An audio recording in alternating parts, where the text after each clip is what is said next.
Brethren, good morning to you all.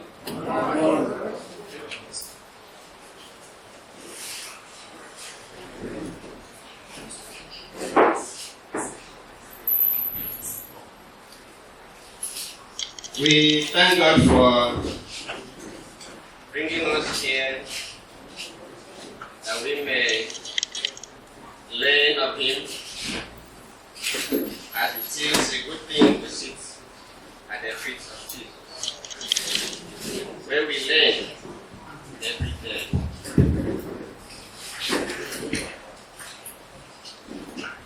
So today, it is part of our process here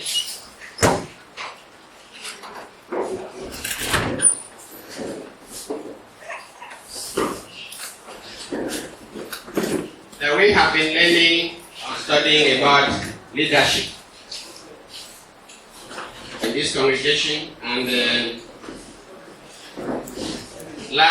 all the while we've learned about qualifications of elders, deacons. We learned about the wives, our places in the assembly of God. Talking about our importance and our commitment. I remember Brandwaka did a whole lot of that 2 Wednesdays back. And the last week, Wednesday specifically, 2 days back, we started on appointing elders and the laying on of hands that we were looking at. And today we say we are going to conclude that aspect of my own assignment with taking up another sub-data, which is the selection process.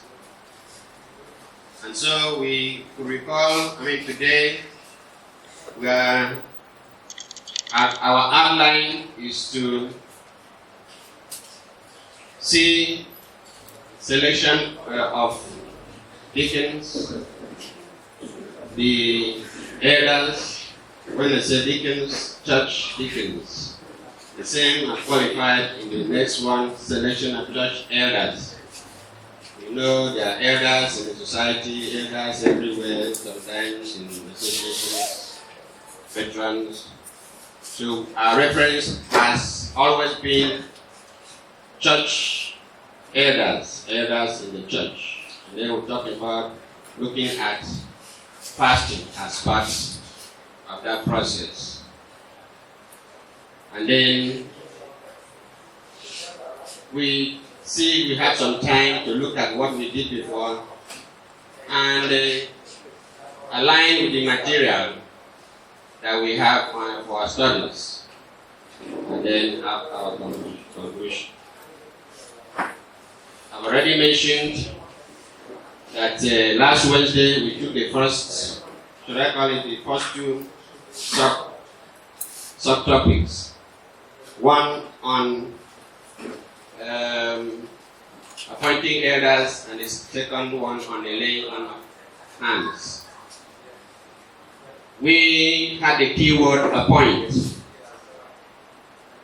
and ordain from the Acts of the Apostles chapter 14 verse 23, where we saw the example that the apostles did, that they laid hands. After appointing elders in every city, they continued their journey. We see their first missionary journey of Paul in the province of Asia. So we see that example, and then the second one, another example about that the Bible talks about the eldership, was in Titus chapter 1 verse 5, when Paul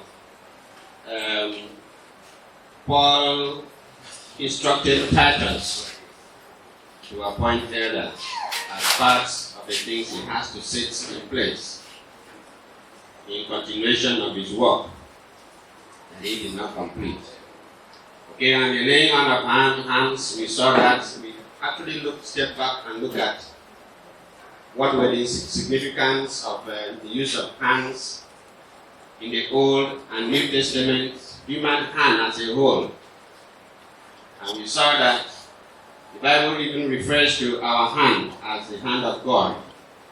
So which means we have to be careful what we do with our hands. Seen a case where somebody carries his hand and slaps somebody and the person goes dead. So which means, at point we saw that the hand, lifting hands is a sign of what? Authority and what? Power. And so that should be a reminder to us. Not just the hand anyway. We were talking about hands.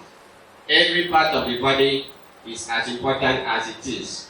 The Bible tells us that. All complete. And one thing I always like saying, even though it sounds, I don't know how to qualify it. The bum, the anus, as it is, possibly something that the human beings don't want, is as important as it is. Have pains in your bum. I don't know. Will you feel fine? So you see, we always think that the bum is because it passes out waste from the body. So it's not useful. Stay 1 or 2 days, don't pass waste. So what I will try to drive at is that, we were talking about hand.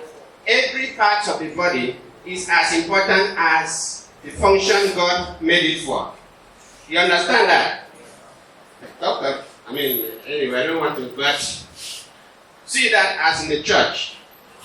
Every part of us, or every one of us, is as important as God ordained talent. That summarizes everything. Okay, so we continue in our studies. So today, we already said we are going to discuss about the selection of elders and deacons. We first take the selection of deacons. And we very well, can we read Acts of the Apostles, chapter 6, verses 6 and 7? Acts of the Apostles, chapter 6. Okay, sorry. Go back, step back. 1 to 7. Let's just read 1 to 7. From verse 1 to 7 readers. Now in those days, when the number of the disciples was multiplying, there arose a complaint against the Hebrews by the Hellenists because their widows were neglected in the daily distribution. Then the 12 summoned the multitude of the disciples and said, "It is not desirable that we should leave the word of God and serve tables.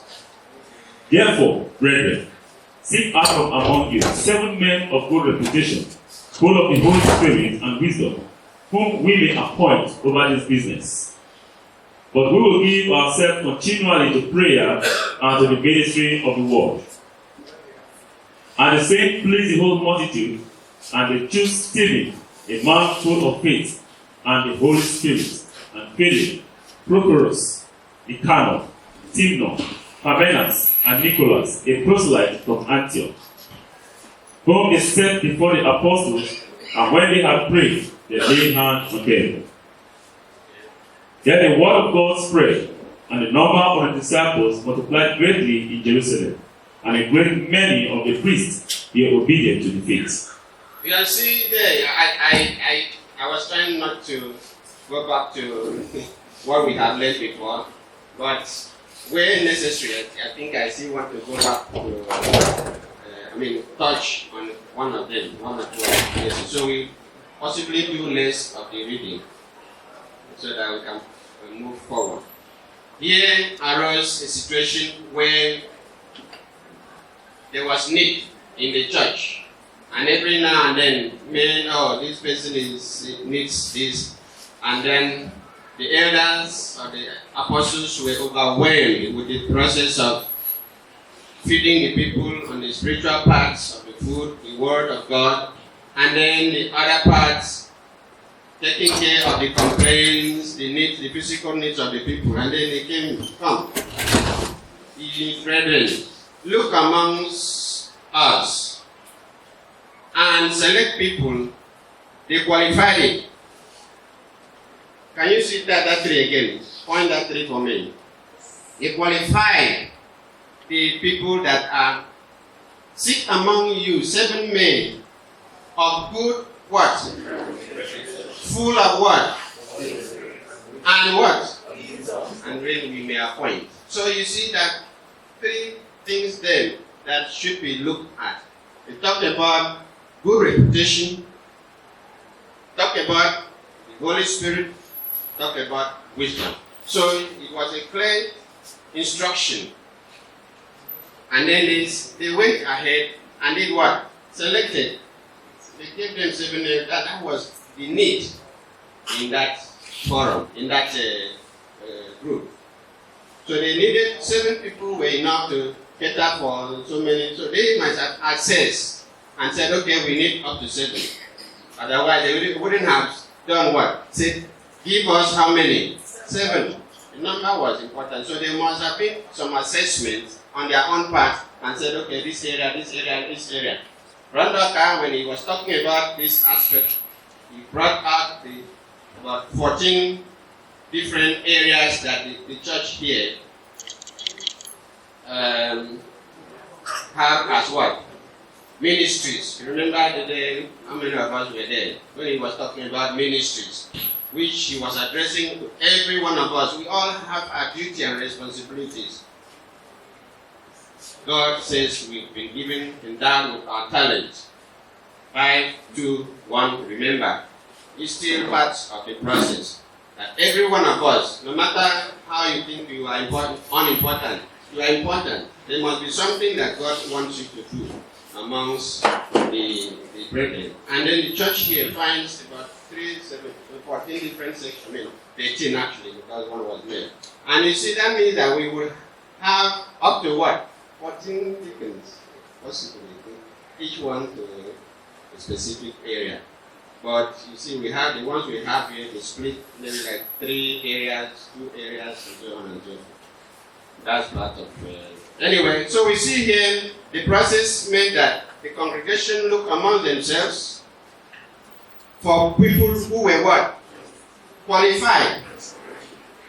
See the outline there at that point. And then those who were qualified were given to who? The apostles who asked for it. And they did what? Endorse, approve. After the approval, we saw that they were what? Ordained or commended into service by doing what? Laying on of the hands. And so we see that process, which means in 1 Timothy chapter 3, verses from the beginning anyway, but specifically on the deacons, verses 8 to 13. Paul was writing to Timothy. He gave him an outline, additional, expanded that qualification. He expanded, he said, likewise, as he was talking about the elders before, he said from 8, likewise for the deacons. So he outlined. So that means that the apostles, following the early Christians, following after the early apostles, did what? Continued in that process of appointing people to positions of authority or leadership. So today, we are not out of place if we do that in the church. We can follow such pattern and appoint deacons, of course, clear instructions as is given in Acts. We read Acts chapter 6 and 1 Timothy chapter 3 verses 8 to 13. So, I don't know, should I leave that part? Are we all okay? Now we go to the selection of the elders. Sorry about my, it really looks somehow. But I think we can just help me do something to fix your own part.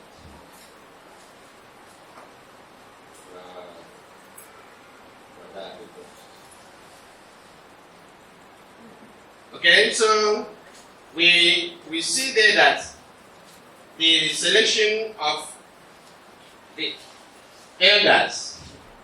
When we were talking last Wednesday, we said we don't really have a clear outline. They said this is the process you are taking to select elders. The deacons said, look among you, bring out men, so men, number, qualities, for us to do what? Set for specific tasks. Remember, he didn't say for places of elders or whatever. He said because there was need for deacons, and we said the responsibilities of the deacons are more in taking care of the needs of the body, of the physical part of our assembly. The two places we saw as instructions, as a guide for selecting elders. One, we said, is an example in Acts chapter 14, verse 23. It said, when they had appointed elders in what? In every city. I want to show it. And then the second part is in Titus, when Paul was giving instruction. Can you give me Acts chapter 14, 23?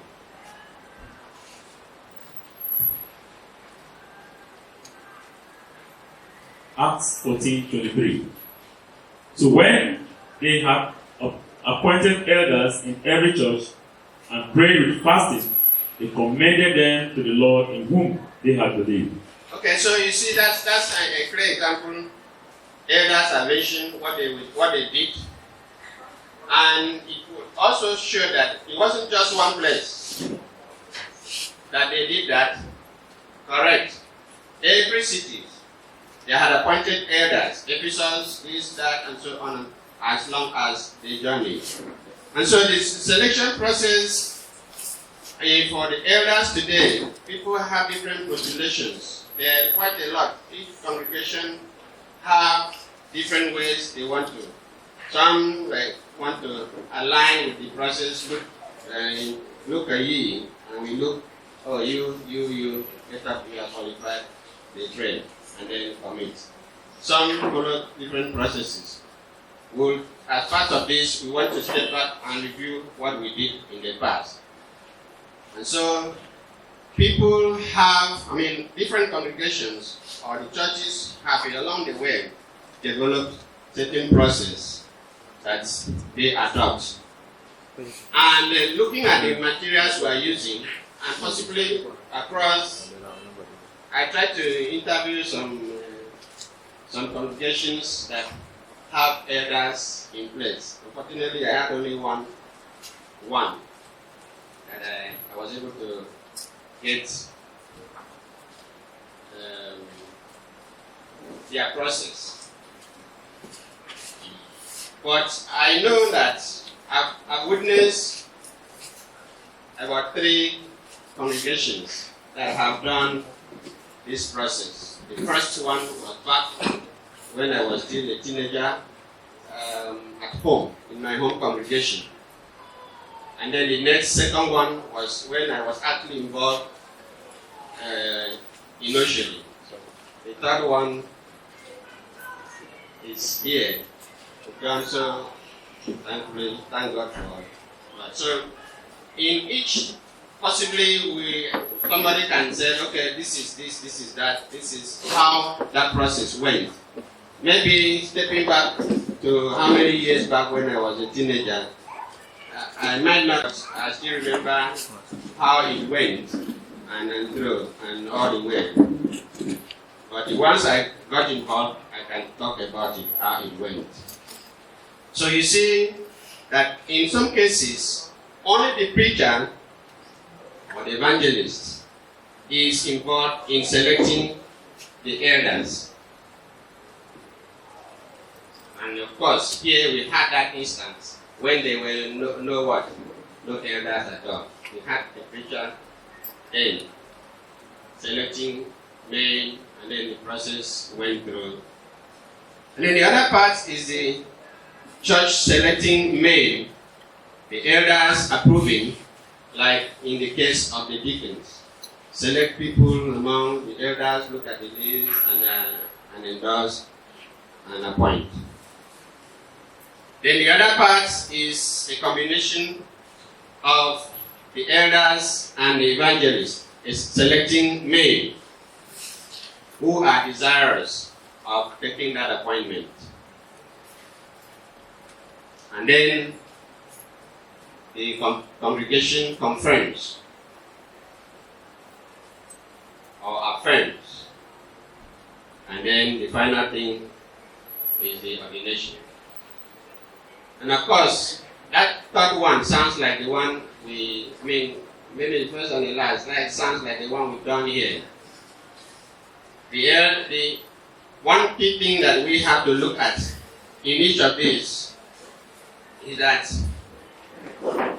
the word appoint or ordain, as we saw in chapter in chapter 14, verse 23 of the Acts, some people look at it as holding up of the hand. And that's in the first one where the elder, the preacher does it. Just get one person or the person involved, and then people signify by what? Raise of hand, and then the process goes. And then some early writings about this and talks about the church doing this process for selecting elders and deacons, or elders, by voting approval or what? Rejecting process, the votes. You like this man? Yes. Okay, you did? Yes. And then that end. You like this man? No. You don't like him. That's what most of the writings are talking about. And of course, they may be right in a sense. When you look at, I don't know if this is the right connotation. When you look at the 12, the apostles, when Judas killed himself, what did they do in Acts chapter 1? They said, we should do what? Replace. And this was a known thing, casting of lots, voting. Yeah. But you can see that example because this was in the Jewish dispensation, so to say. So these people were still fresh on the way the Jews were doing things. They said, we need to replace who? Judas. You remember, what did they do? Two people were mentioned, Matthias and who? Barnabas. And so, what happened after praying? And so you can see, the question is, why would that was the process they used. Do we have lots today? You don't even know what a lot is. Some people will say it's voting or this and that.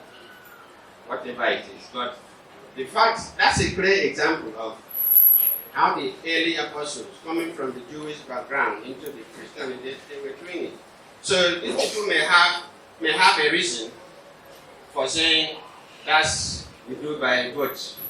So whoever wins, wins by lot. Whoever the lots. So compare it to that. That's possibly an example. And then the other part is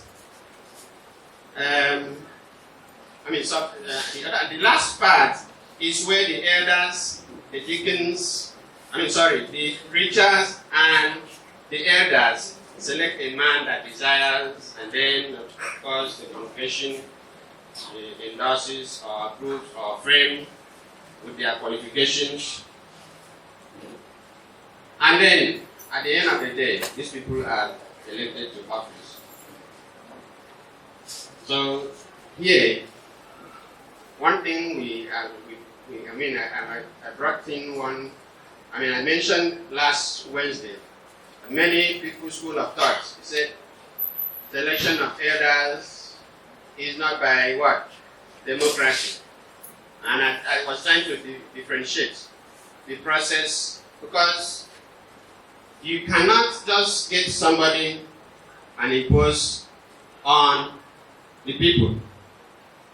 I've never known a shepherd, a sheep, that will follow a shepherd that they don't do what? There must be some level of approval that this person can shepherd me. And then let him be tested. Tested where? Is it not in the church? It's in the church. Have to teach. So there must be people who can testify that the person can do what? Can teach. Let's look back. If we step back to, I said I was trying to avoid going back to review all the qualifications, because we've done that already extensively. I think if I have to mention all the teachers. So, Bible has given us instructions on who is qualified or who should be appointed to the office of what? To lead in the church as elder. Clear example. We saw that in 1 Timothy chapter 3. The first is whoever desires that office does what? A noble thing. Is desiring a noble thing. 1 Timothy chapter 3 verse 1. And then now from verse 2, we now start outlining the qualities. The elder must be this, the elder must be that, husband of one wife, have to teach, not given to wine, hospitable, good behavior, temperate, sober-minded, blameless. So the whole thing. And I remember that in our process, if I have to take into that, we encompass many of this in our selection process. And so that's why one time I was asked, what did we do? I said, for me, I don't think if you were sitting on the fence by the time we were doing, and then come back to start criticizing. So we went through a process, and the process, nobody, that sought to carry every one of us along as we commence in that process. And I remember a couple of people coming to me asking us to publicize that process.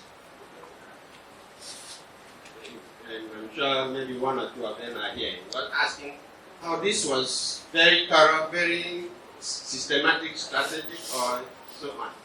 Then why don't we publish this for others to take example from? I know that in the context of human beings, there will still be people who see flaws in it. Okay.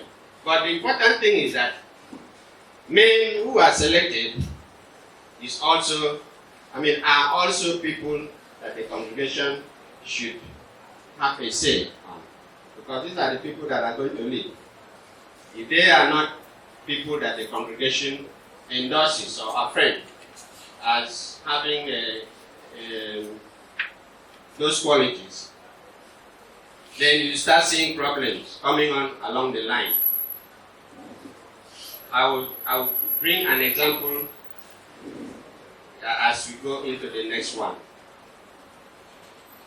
One of the things that we also see that the apostles did in selecting their leaders was in fasting and prayer. Primarily, the case of fasting is one thing that people have a way of talking. Because you see, in most places that we see, we saw that there was always the prayer and the laying on of hands. But we see some instances where it was just the laying on of hands and prayer. Fasting was not mentioned.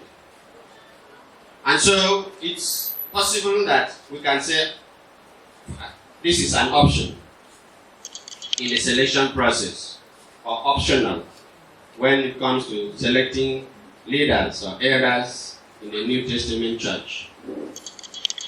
We see Acts chapter 6, verse 6, when the deacons were appointed. What happens? The elders got the list, approved of it, and then they did what? They prayed. You don't know what we read? Prayed, laid their hands on. There was no mention of fasting. And so if we have to take it as an example, that means at that point there was no need of fasting. We could be right. We could also be right that in the process of people looking at it, they were fasting and praying. Other times we see when the missionaries were going to be committed, they were examples of the men, the brethren, fasting and praying. Of course, we also see in Acts chapter 14, 23 that we read. They said they did what? They prayed, laid their hands. After what? Fasting. Maybe can we read that place again?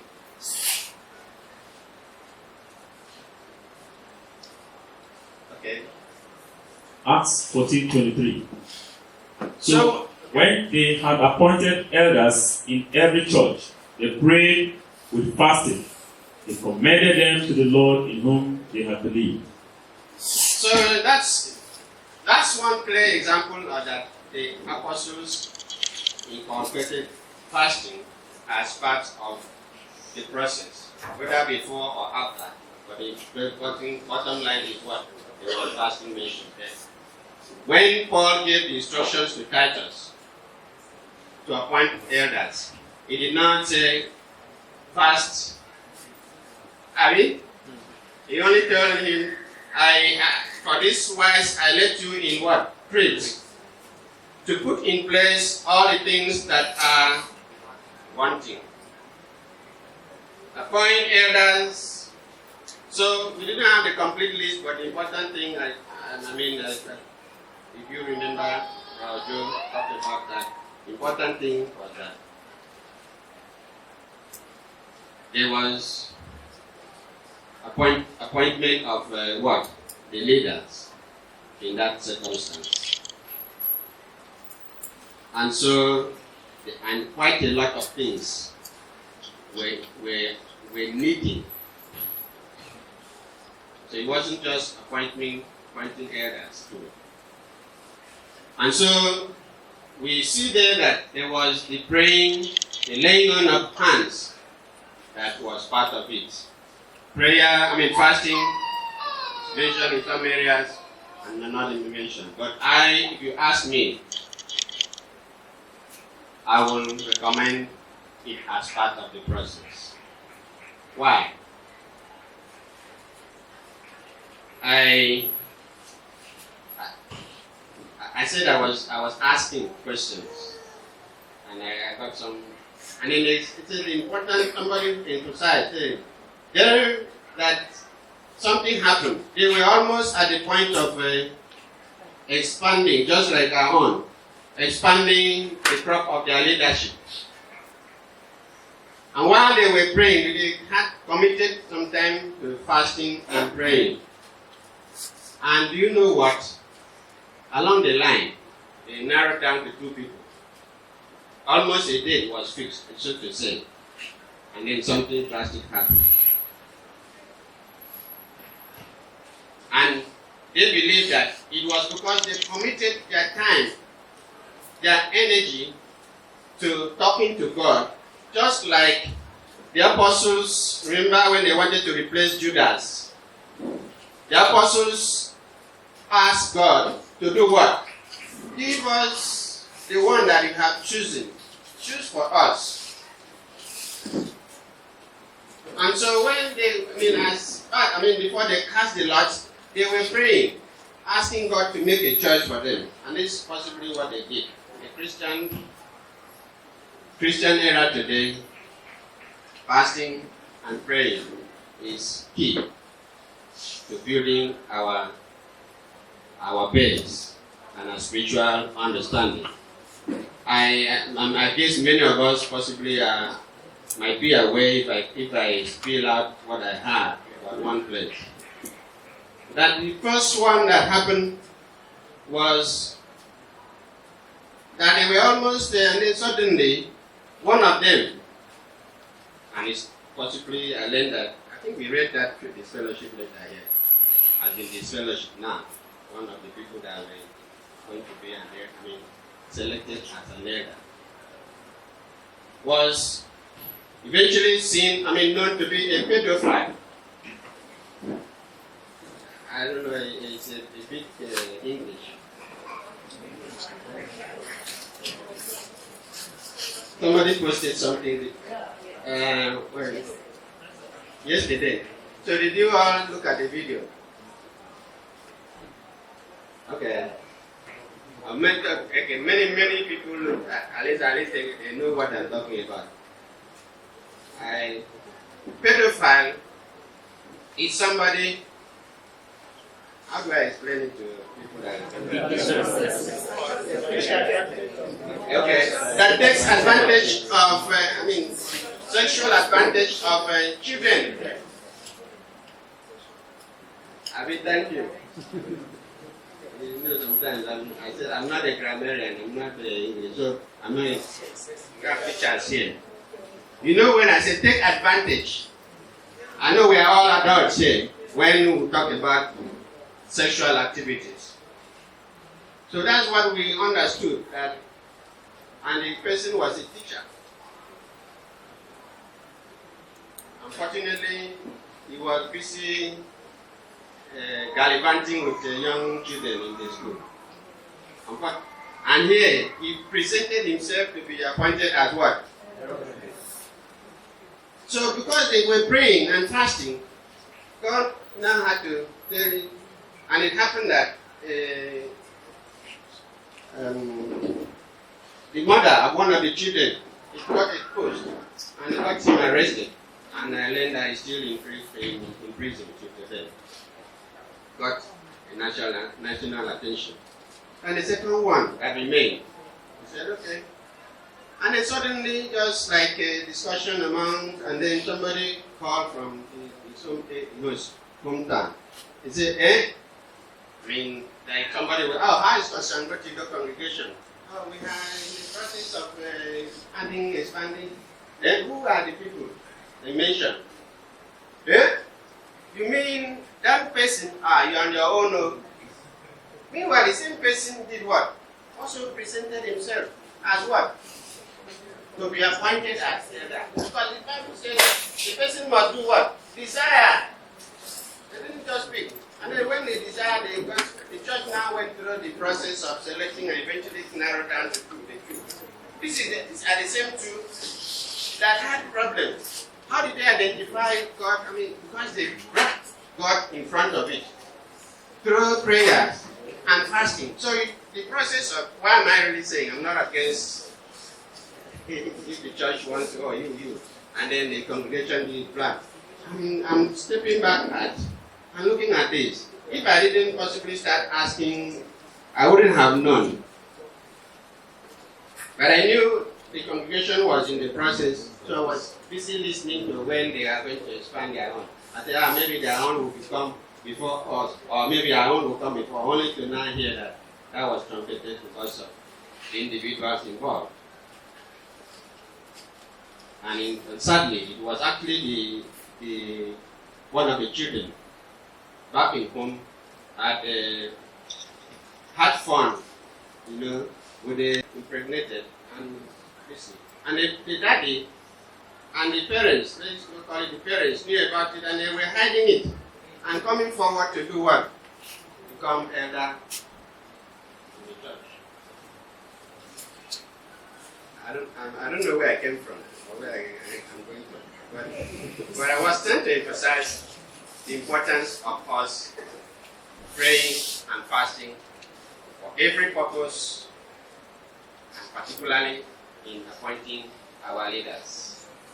Because that is a way, that process, that God does what? Comes into us. Because we have said, are you weary? Are you heavy laden? Do what? Tell it to Jesus. And so if we don't take that part, that aspect of telling God, ask, and he shall be what? Given. No. And so we don't take that step back to ask of God and say, God, this is your own case. Answer, do it for us. Well, I might have dwelt on that much. But I was trying to emphasize the importance of us involving God through our prayers, through fasting, and anything can happen amongst us. Man looks on the outward appearance, but God looks where? So we go back to get to the next stage. Now, I've already touched much on this, selecting our people. But in the process, what did we do? I'm talking about now stepping back on the third aspect. I said the elders, the deacons, the elders.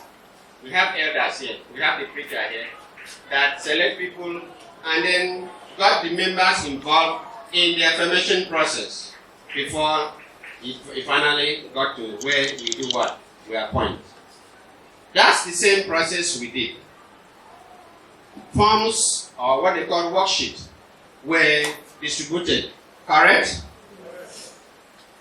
And then that listed all the qualifications, because how do you get a frame or you say, oh, this person, husband and one wife. That is the extent you know. Is it whether the person has married, has a concubine somewhere? Is that not the one you know? That's what guys you thinking. Is hospitable. Is this. So it is part of our framing. And then we look at it at the end of the day. The elders, the preacher will collect it. But here we had a committee that set that up, that was set up to go through that process. And then the assessment was completed based on the outlines that we had in those forms. And of course, the step back, the committee had to do what? Step back and look at. You can't just we don't have multiple votes in democracy. You can't just use more than one form to assess an individual. That will amount to cheating.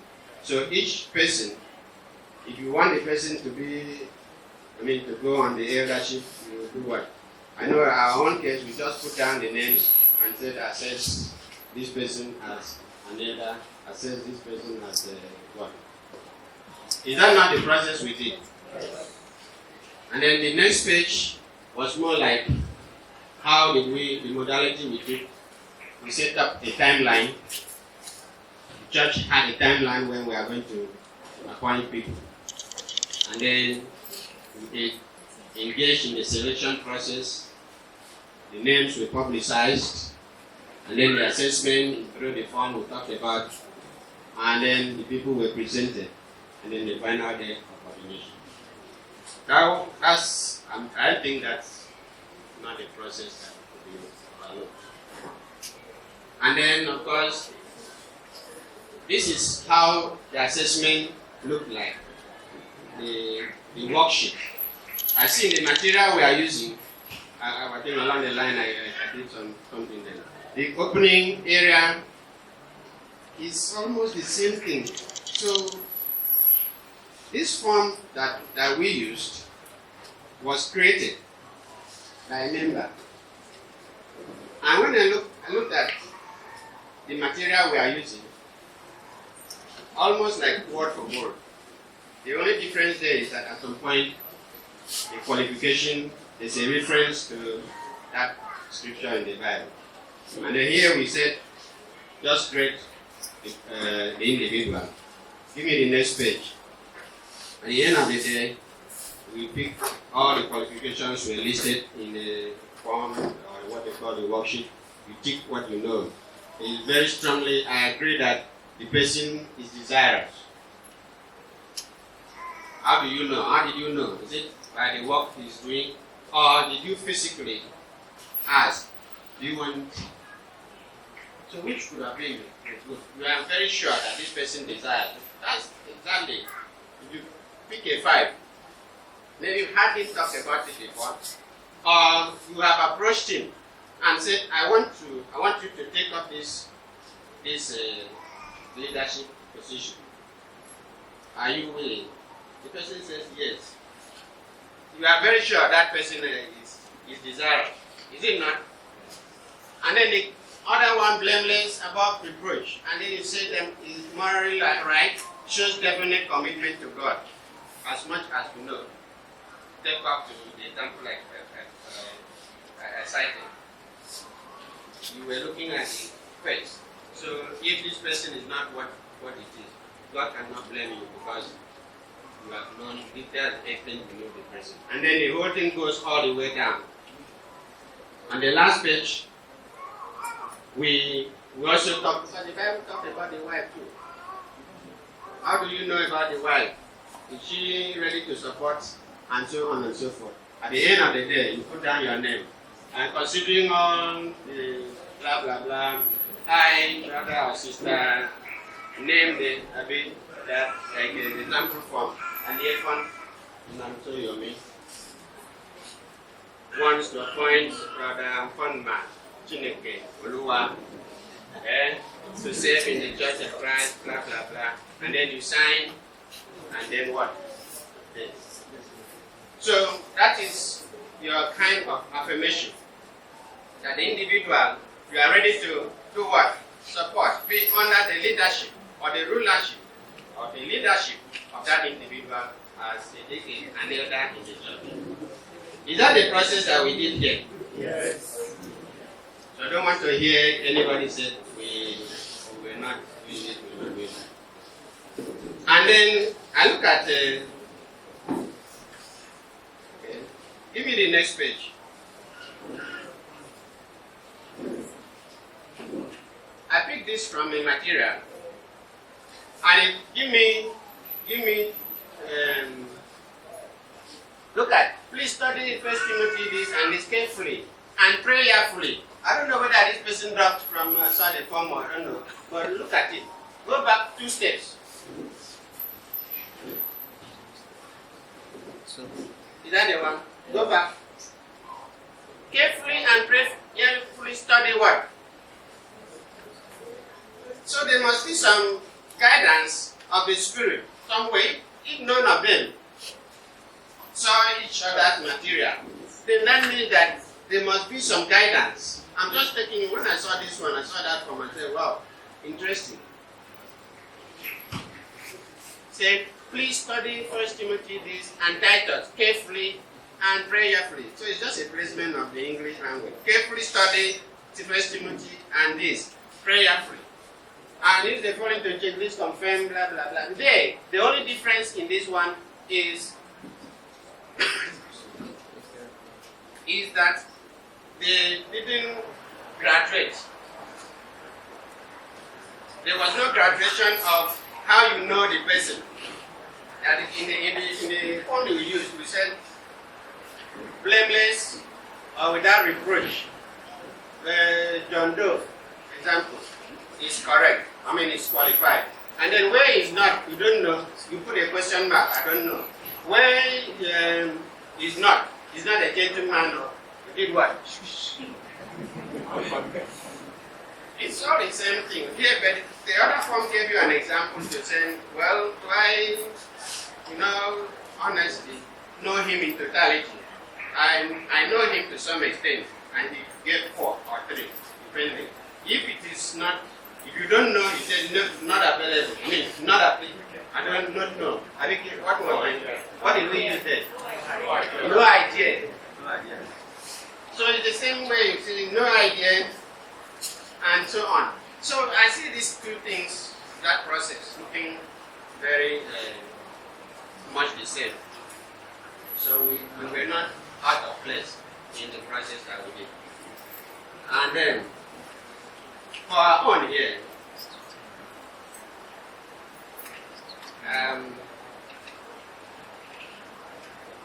I leave to the elders are the ones that are going to tell us the timeline. I was just making a sample timeline.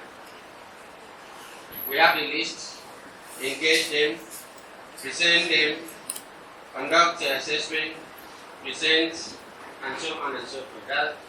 Is that okay? Sorry, I removed in my own because this was me trying to do something some time back. So forget about the dates.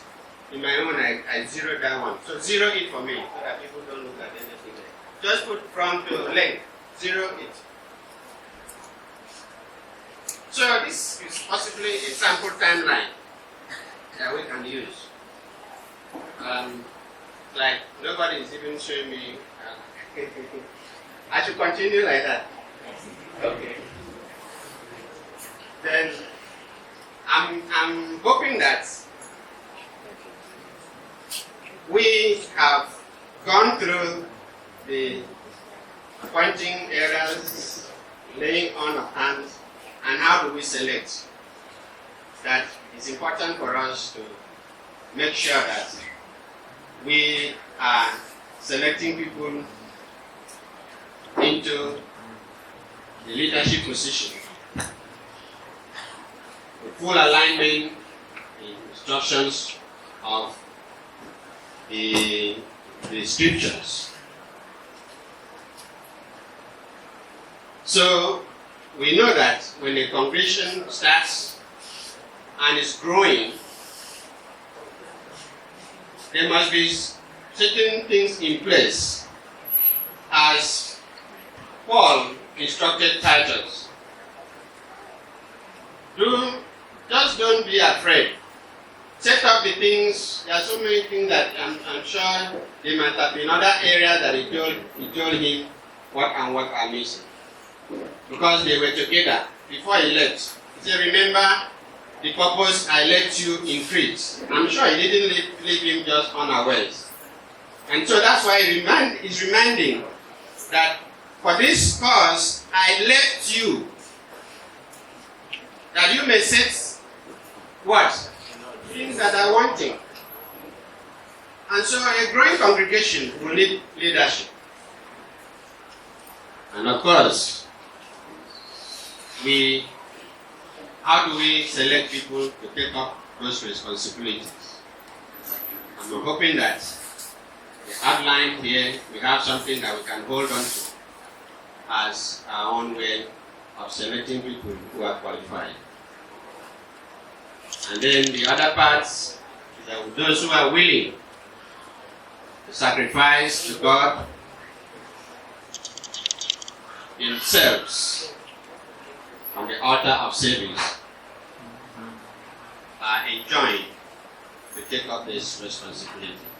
Sometimes I also think people misunderstand. There are people here, eldership means you have to desire. And if you come up to desire, please do not let us go through the pains of having to walk through certain things, and then at the end of the day you find out that God did what? He's marking you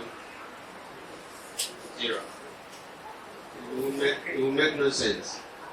If at the end of the day we find out that you are not qualified to be an elder or even a deacon. So we need to know as a church people we ought to select for this purpose. get in that process. Appoint them, and at the end, give them authority by laying them on our hands to function in those capacities. And the Lord help us in that respect. In Jesus Christ's name. Amen. I don't know if I ended up confusing more people. Did I confuse you? No. Is there any place you still want me to talk about or want to ask questions?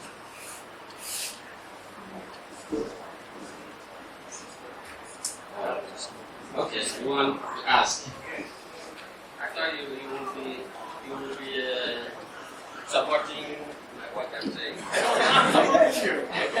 So you want Yeah, thank God for the lesson and the presentation by our brother. You know, the sheet he presented, that's where he puts weighted weights, like 5, 4, 2, 3, and so on. With this, which means that at the end there will be percentage of what acceptability by the congregation. That makes it democratic. That's what I'm trying to. So, and also, which means that also that if the percentage, maybe you have 40%, 60%, 80%, which means that you are generally accepted, but based on the criteria that been listed here. But if a person is getting 40%, do you think that such a one is generally accepted by the congregation? Thank you. Do I think, with all sincerity, if we are grading the individual or endorsing the individual based on my base what? Knowledge. There are two things to that. If you find yourself fully qualified, and the people you are going to lead are not seeing you. That's the way I want to put it. They are not seeing you.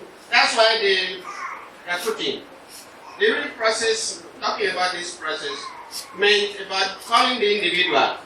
I remember each of those who are occupying that office today. Remember, we called the individual and the wife and sat at table. We said, on these parts of your qualification, we saw many people were giving you 0. They didn't think you are qualified in this aspect. What can you tell us about it? Sometimes the perspective is wrong. Because that is the best of my knowledge. That's how I know you. So you have to, if you want, that's the desire I'm talking about. If you desire to be, you must show yourself among the flock. It's like those that have drugs. If you watch something, those that have drugs, if you bring a new drug into a house, or maybe you go to a place where a drug is, how does the drug react? It will be aggressive, isn't it? At the end of his studies, I've seen a stranger among them. Then later on, it depends by the time the drug watches you and you find out you are not a threat. Sometimes you can come and lie down before you. Is that not? That's the same thing. I was listening to a documentary. A talk program. Was it on Friday? Wednesday. They brought a vet, possibly you had listened to a station on Wednesday where a vet doctor was brought to talk about something on glass ceiling. He was rescuing animals. He had a sanctuary where he rescued animals, and then he talked about python. And he said that this python is not dangerous. I talked about the number of other animals that he had rescued. One as a baby, thank you very much.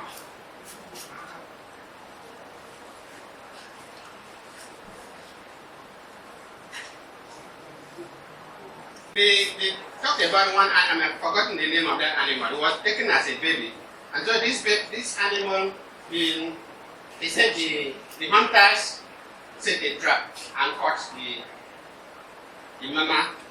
The mama is dead. So when they got there, they saw the baby hovering around that place. Couldn't leave the mama, and they didn't know what happened with it. So the hunters in that took the mama for food and carried the baby. And knowing this man, they went to the sanctuary and gave the man. So they tended that animal till it grew up. And the one thing I had from that is that this animal, it said that when they rescue those animals and get them fit, they have to release some to the wild, back to the wild. But this one, if it release this one to the wild and it sees a human being, the animal will just do what? Run to the human being. Because all its life, it knows, it has grown up to see what? Know a human being as the parent. You know why I was bringing that example? I'm talking about your relationship between you and the person who is tending you, or who is going to tend. If people all the way are saying that you are not qualified on sitting, they don't know you as this, then that means that the people there's a level of trust and confidence that this person is capable of doing what? Even if they don't know you. So if you know that that is not your own case, it's for you to make yourself public, known to the flock. And then you find out that that relationship is established. And so talk about the case of the animal, that trust relationship is established. So all that it knows is like it was fed with milk, possibly animals and things. So it knows right from the beginning. It grew up. We see like the python they talked about. The python has grown and lived within the environment that it knows. And so even if you release this python now in the spirit, it won't cut anybody. So that is the kind of relationship. If animal could establish that kind of relationship with human beings, why not human beings to human beings? Should I hold it there? Yes.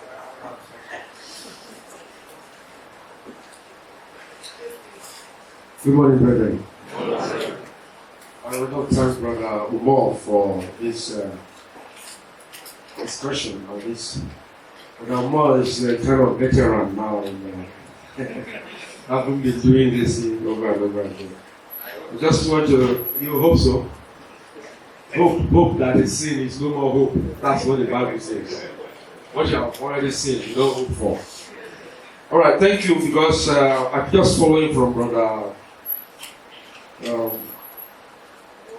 Wogu's comment. Now, this form is, it's just one way. It doesn't have to be the same way all the time. And so, if you ever see something different, do not be surprised. The other thing is that this core can serve two things. Like Brother Boaz explained, it can give an idea of the kind of the perception people have about you. Sometimes you measure yourself by your intentions, while people measure you by your actions. So that can be where the disparity can come. But also and then that's one bit. Another thing is that then you might find that it's only a few people that are filling that form. But because it's not necessarily a democracy, so it could be weighted, with some discussions and like you said. But then we also have an experience in this congregation that when the process is on, some people who know certain things about candidates will come behind and say, look, I know this. This person does not mean this.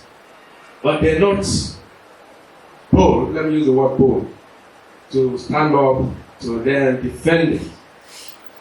That should not be our situation. Because this is a thing of God. But you can either fear God or fear man. It's up to the individual. And then I also look at the issue of refusals.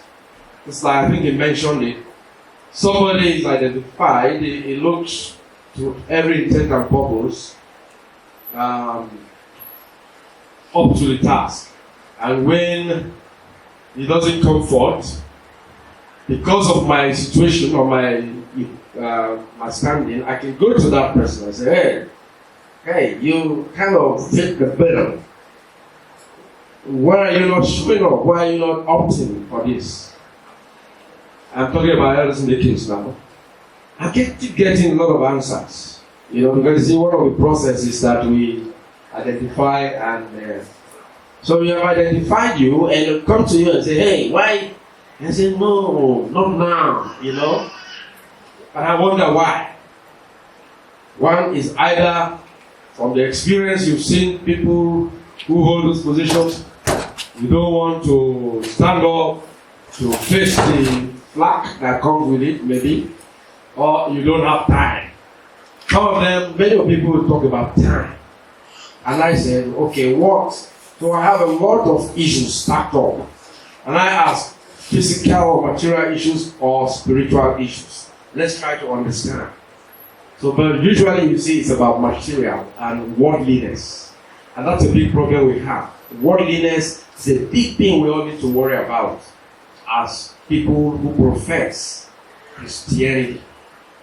If you're a Christian, worldliness is supposed to take a second place. We all know that. But what we know and what we do, how do they merge? If you are right for it, and you do not will yourself to do it, nobody can force you, that's for sure. But I recognize, and I think we all do, that there's a lot of work for God in the congregation. You might pretend that you don't see the work, you might not pay attention to it, so be it. But there's a lot of work. And denying that there's work does not remove the fact that there's work. And don't forget the issue about varied talents. And God gave talents, one to each and every one of us. As Brother was mentioned, everyone has a talent to display and to put to use in the church. Whether we then decide to put that talent, it's up to us. And as I have said, a promise, God has promised us a lot of things. A promise is redeemable and is indeed redeemed by the one who promised and the one who is promised. I hope you get me. Not grammar. I'm not speaking grammar.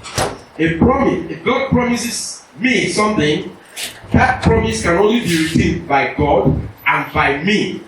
If I do not do the part that God wants me to do before that promise can be redeemed, God cannot redeem that promise on me. Do you understand that? Yes. Good.